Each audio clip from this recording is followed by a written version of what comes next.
Słuchaj, całe miasteczko już ze mną jeździ. Po rondach jeżdżę tyłem.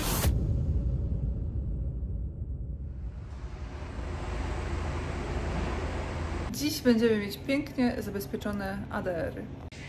Tu oczywiście gumy antypoślizgowe. Na górę poprosiłam pelety i na każdy rząd daję 2 pasy. Jezu, ale się przestraszyłam. Patrzcie, jak auto strasznie siadło. Tu jest przełamanie, niewidoczne praktycznie, ale jest przełamanie. Patrzcie. Tam jest szczelina. Ale idę odpalić, idę w ogóle zważyć, bo teoretycznie to powinno być bezproblemowo. 10 ton, ale czego to już tak siadło?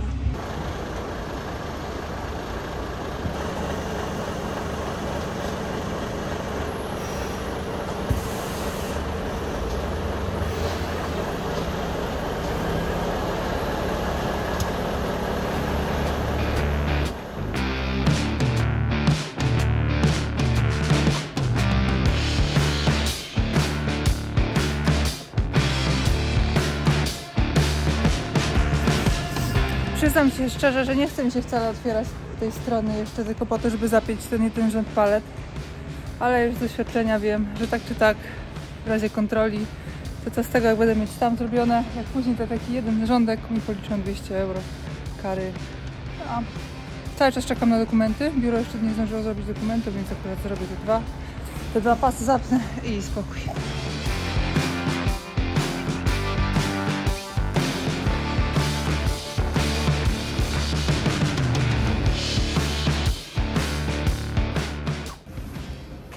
Ach, wiecie co mam jeszcze zrobić, widzicie? Zapomniałam.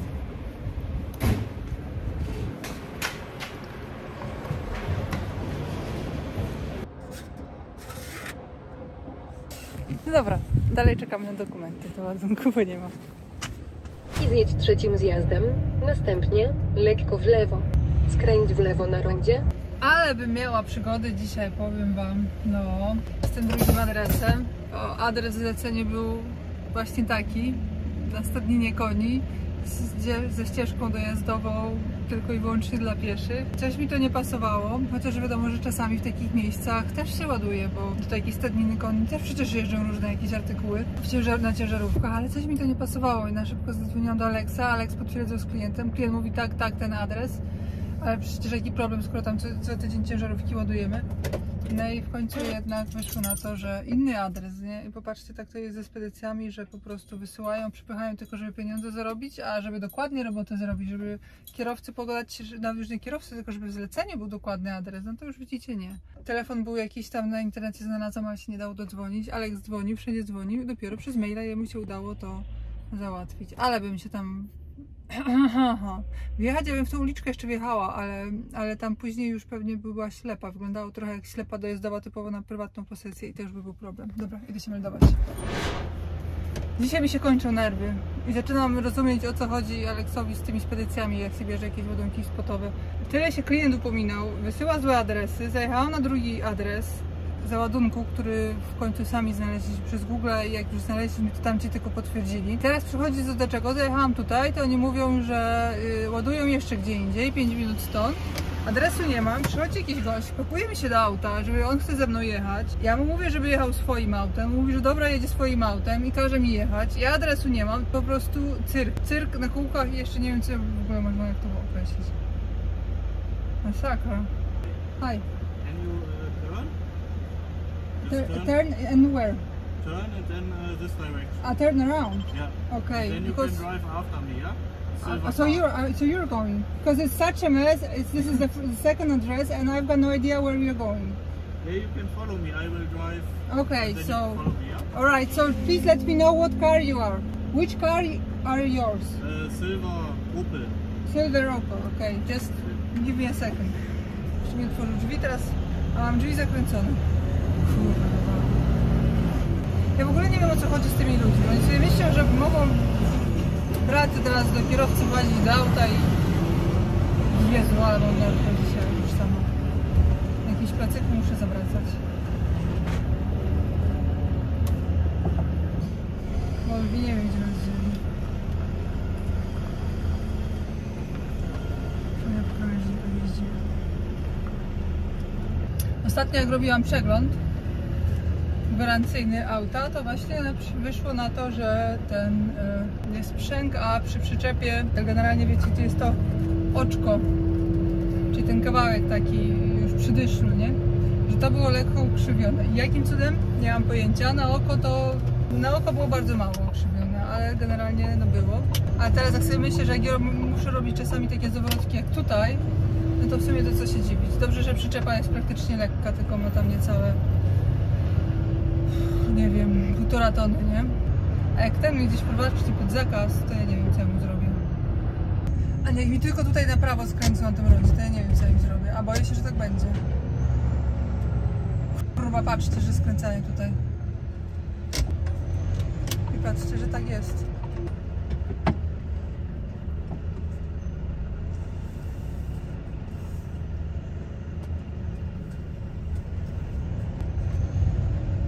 Patrzcie na tę linię u góry.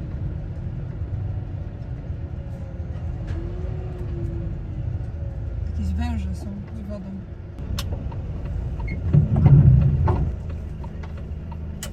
Musimy cofnąć, bo zahaczyłam gałęziami. Zahaczyłam o gałęzie i tak mi weszły między owiewki. Nauka cierpliwości jest czasami trudniejsza niż w innych sytuacjach. Muszę wam przyznać. A jak ja tutaj to zrobię, to nie wiem. Patrzcie na to, nie? Chyba nic z tego nie będzie. Dobra, już mi przeszły nerwy na 5 razy, ale tam wiadę. No dobrze, wszystko się udało. Koniec końców powiem wam, że się powkurzałam, ale już mi przeszło i teraz jak się powkurzałam i nasklinałam na nich, to mi jest teraz głupio. Ja się rzadko denerwuję, ale wiecie co, tak, ja się też czasami denerwuję, ale później jest mi strasznie głupio. Bo tak sobie myślę, kurde, adres kiepski, popatrzcie, ostatecznie adres okazał się być dobry, ale mogli też dać jakąś informację, więc generalnie to się tylko nawkurzałam. Im się dostało ode mnie, to się rzadko zdarza, żeby się komuś dostało ode mnie, ale ten dyszel to mnie boli. Wymiana kosztowała tej jednej części tylko z oczkiem 1100 zł. No i poszło, nie? I to jest ewidentnie przez takie zawracanie jak tutaj. I następnym razem jak pójdę, to kto wie, czy się znowu nie okaże, że właśnie jest trochę skrzywiony, że tego nie widać i w lusterku przyczepa idzie prosto. No ale mimo wszystko już jest naruszona konstrukcja i wiecie, takie rzeczy mnie wkurzają, bo to są no bezsensowne.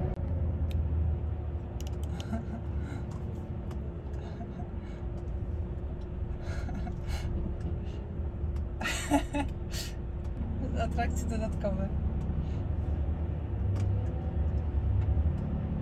Niech pani przyjedzie. No nic, trudno, ale nadrobiłam swoje nerwy, bo pomogłam im załadować. A tak myślałam, bo jak ten gość w trampeczkach ładny, biurowy zobaczył, że trzeba będzie ładować, to się nagle ulotnił i sobie myślę, aha.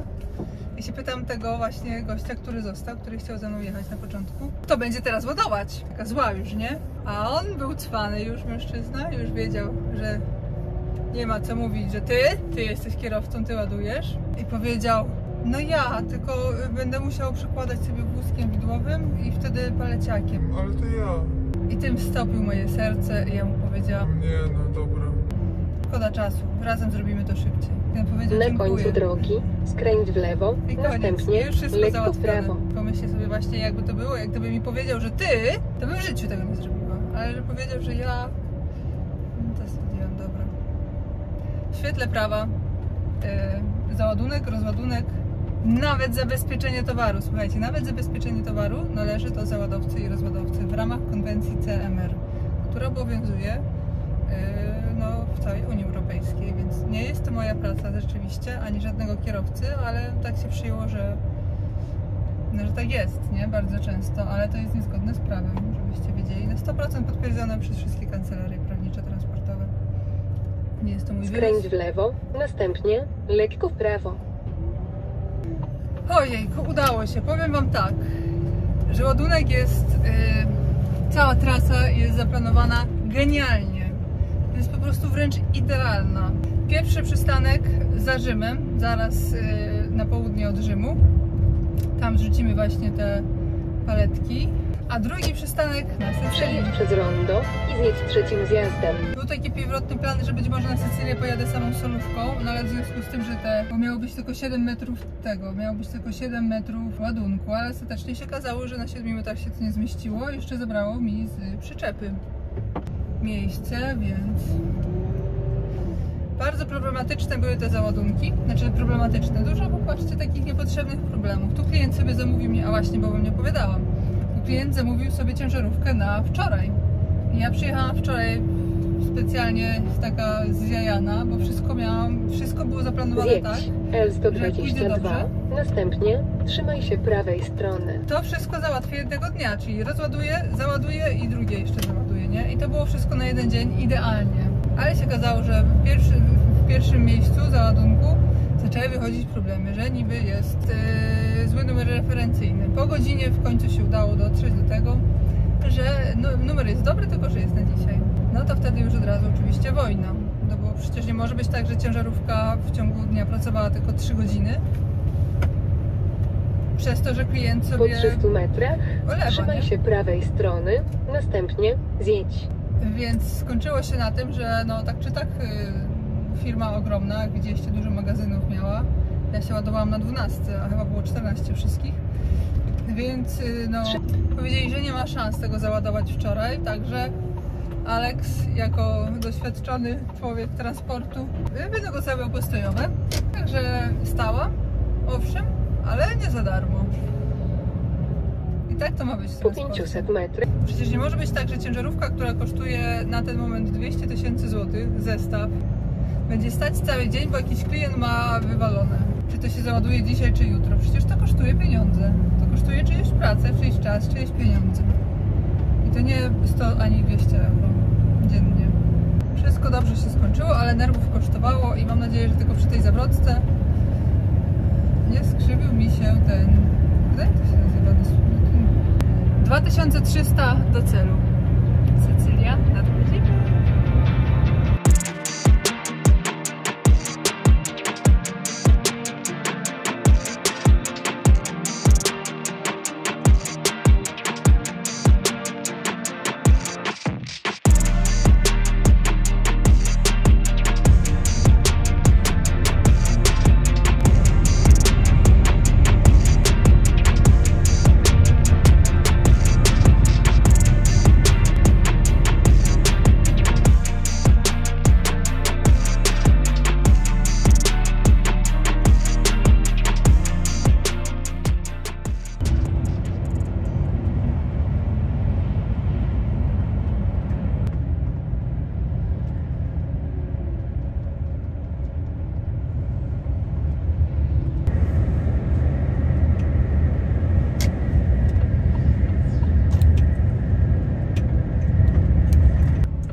Buongiorno! So I'm back. Yes, reservation okay? Si. Dzień dobry, weekend zakończony, mamy czas letni już dzisiaj. Tahoe, wpisany nowy czas lokalny. Jedziemy na rozładunek, pierwszy rozładunek, 92 km, lekki ształik. Tutaj jakoś tak mnie dziwnie prowadzi, ale to mi pokazuje, że tu jest... To takie ciemne, to znaczy, że jest zakaz. No nic, zobaczymy. To jest tak, że widzicie, tu jest obwodnica, to takie kiepsko mi to wygląda. No ale zobaczymy, co będą znaki mówić, jakie będą zakazy. Gdybym nie miała ADR-a, to może można by było jeszcze jakoś tak jechać, ale widzicie.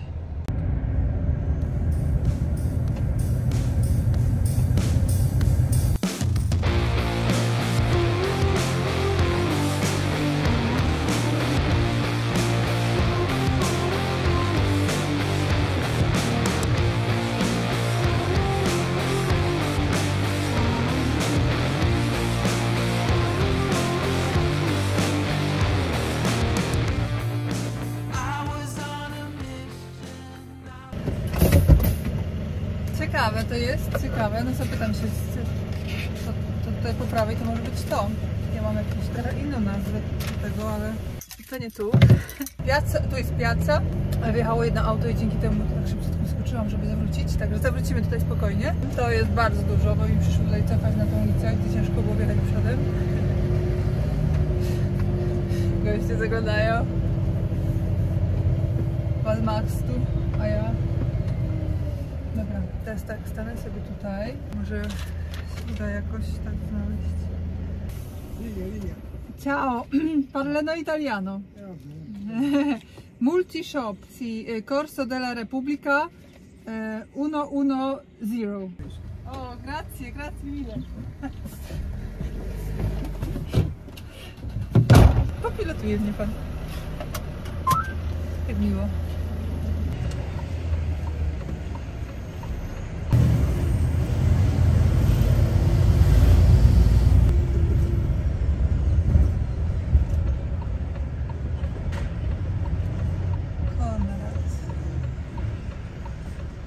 Chyba tu, ale czy tu? To też nie tu. Jakiś dziadek teraz mnie poprowadzi. Muszę w ogóle wcofać na rondo. Kurde, ale ten dziadek ale nie patrzy.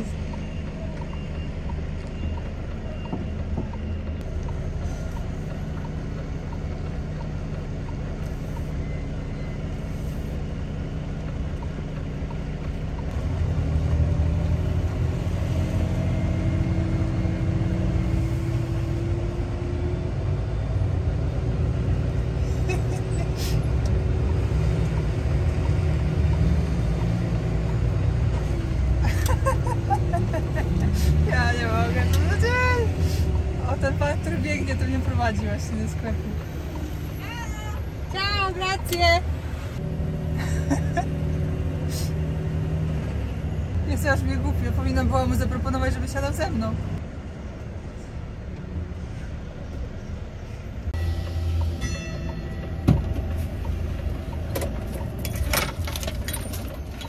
Ech, to też nie tu. Cześć Aleks. Cześć. Co słychać? Słuchaj, całe miasteczko już ze mną jeździ i prowadzi mnie od sklepu do sklepu.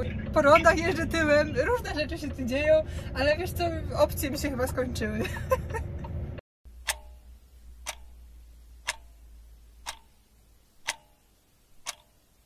Wiecie co, wrócę na tą uliczkę, gdzie jest niby adres, bo tak stoję. Robię tutaj zamieszanie, jeszcze coś narobi i będzie problem. Kurde, wiecie, tak jadę, ale nic takiego nie widzę, co by się mogło zgadzać. To będzie tu chyba. Chyba jest. Patrzcie, a nikt nie widział, a jest numerka napisana. To będzie tu.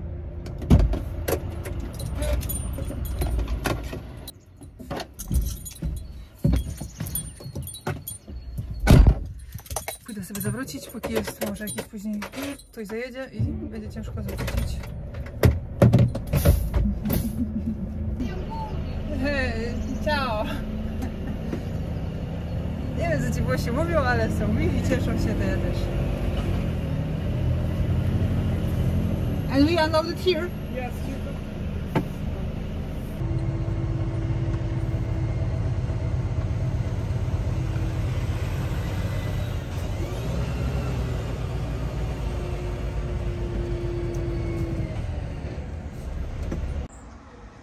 Ja sobie zrobiłam obsługę, dolałam sobie płyn. Tam się rozładowuje jeszcze cały czas. Wszystko ręcznie rozładowują. Chłopaki sobie zrobili przerwę. Która godzina to stoję, no ale nic trudno. Już mi zostało tylko 5 palet. Jeszcze sobie umyję szybę porządnie. Już są wady.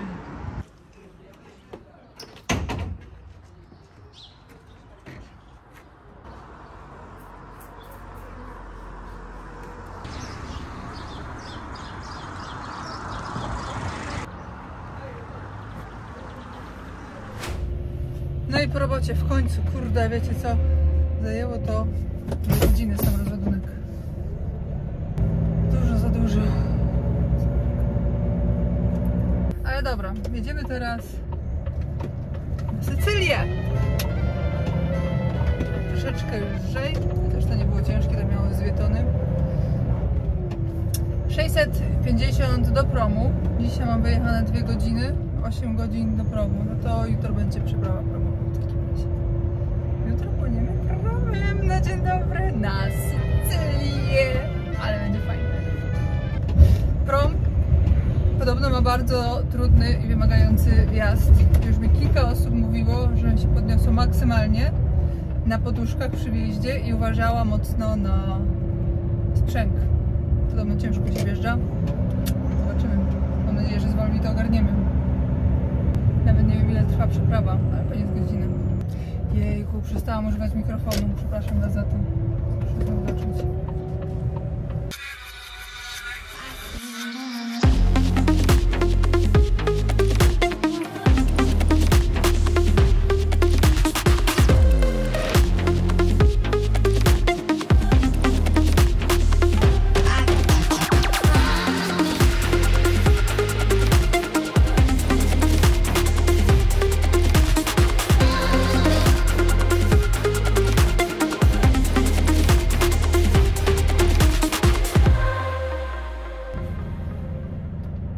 No i pora na pauzę.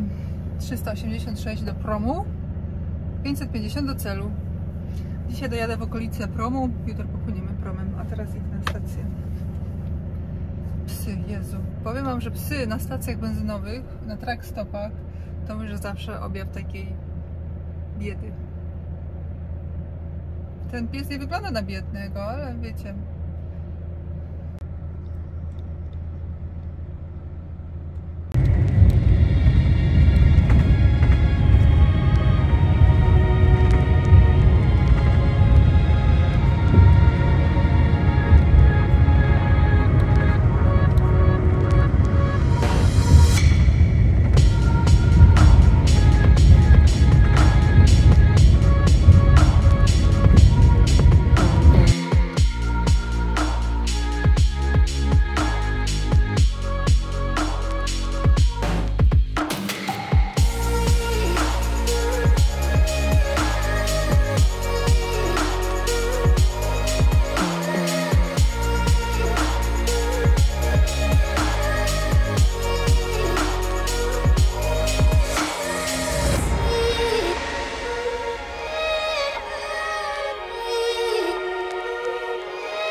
Ale wyglądam, powiem Wam, trasa tak piękna, tak jednak męcząca, dużo zjazdów, zresztą widzieliście zero pasa awaryjnego, wiatry boczne, mocne wiatry mocne, dużo dziur, kolej na trasie, przede wszystkim zjazdy, kręta droga, kręta autostrada, także no, trasa, wiadomo, że są trudniejsze, ale do lekkich nie należała, a poza tym zawsze jest tak, że jak się pierwszy raz jedzie jakąś daną trasą, jak się odkrywa dopiero trasę, to zawsze to kosztuje więcej uwagi, więcej rozglądania się, koncentrowania, poznawania terenu, stacji benzynowych, widzicie?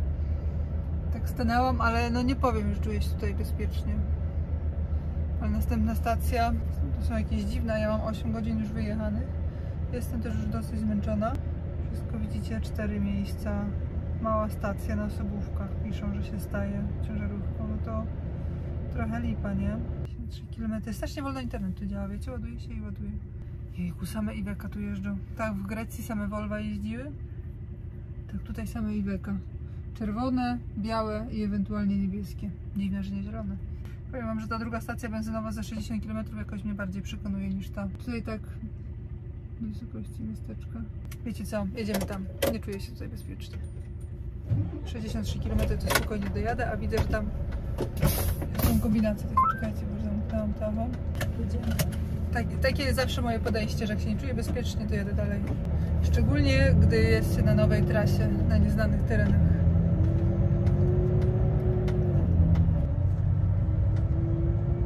No idź, zobaczymy, jak ta kolejna stacja będzie wyglądać. Tutaj nie było też prysznica, a ja się chcę wykąpać. Z pół godziny damy radę jeszcze.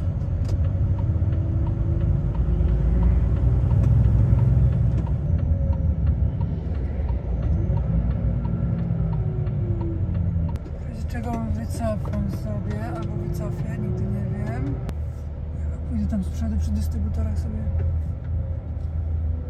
No to co to?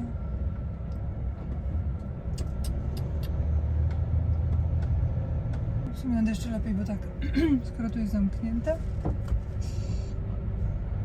to tak zrobimy, że przy nim staniemy.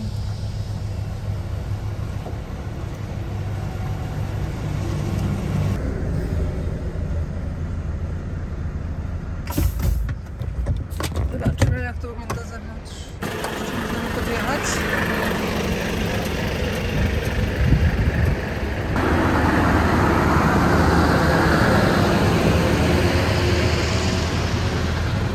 Ale one idą. No, patrzcie, idealnie.